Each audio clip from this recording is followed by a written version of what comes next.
Hacking has become quite a nuisance and can be safely considered as one of the biggest issues with the emergence of new technologies. In the last decade, those who end up getting far too much understanding of the Internet of Things have started using their skills to bring institutions to their knees. And even though a lot of times such actors have been caught, but that has happened only when they've caused enough damage. Football is also not safe from scammers, and there actually have been incidents where hackers have infiltrated clubs and become part of their internal communications. Before we get started, we want to share the sponsor of today's video. The OneFootball app is the ultimate football platform and is a must-have for every football fan, so that you can follow all of your favourite leagues, teams and players all the time right from your phone. You can be sure to turn on notifications for specific players to be instantly alerted when they score a goal or when they're involved in other breaking news. It's the best and easiest way to stay up to date with everything football. Click the link in the description down below to download the app right now. You won't regret it.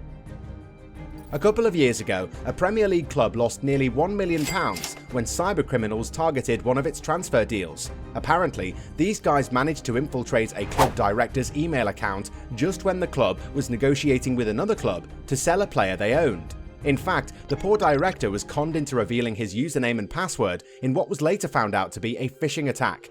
Once they got a hold of the necessary details, the hackers almost succeeded in getting a £1 million payment diverted to their own account. The only reason why the club did not lose any money was because the club's bank was able to identify irregularities within the transaction and blocked it. However, that's not the only incident. Once hackers gain control of a club's digital presence, they can bring the whole institution to its knees.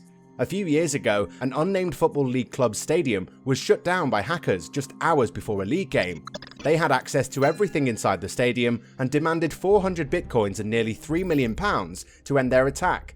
Security systems were offline and the electronic turnstiles weren't working. Eventually though, the issue was sorted out, but you can see just how risky it can be for a sports team if their security systems are not foolproof.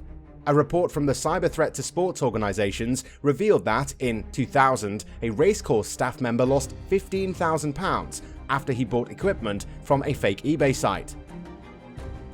Okay, so there's more than just one instance of a scammer trying to get the better of a Premier League side. In July 2020, United States authorities grabbed a hold of a Nigerian fraudster, Ramon Olorunwa Abbas, also known as Hush Puppy. The Nigerian was working on what was seen as a flawless plan where he tried to launder hundreds of millions of dollars from business email compromise frauds and other scams. Abbas and others further conspired to launder hundreds of millions of dollars from other fraudulent schemes and computer intrusions, including one scheme to steal £100 million, approximately $124 million, from an English Premier League soccer club, the complaint alleges, the Department of Justice said in a statement on Friday.